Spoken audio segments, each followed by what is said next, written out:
How to remove phone number on Facebook. Well, it's a very simple and a quick process, so let's get started.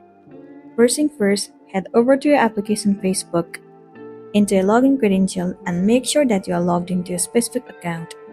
Once you have been logged in, head over to menu at the bottom right corner. Now scroll all the way down and then head over to settings and privacy. Once again move into settings. Now head over to see more in account center. Inside account settings, you need to head over to personal details and then move into contact information. In this space, you will be able to see your phone number. Click on it. If you want to remove it, tap on delete number and then once again click on delete. Once you click on delete, your number will be removed successfully from Facebook account and then you'll be good to go. So that's all for today, and this is simply how you can remove number from your Facebook account.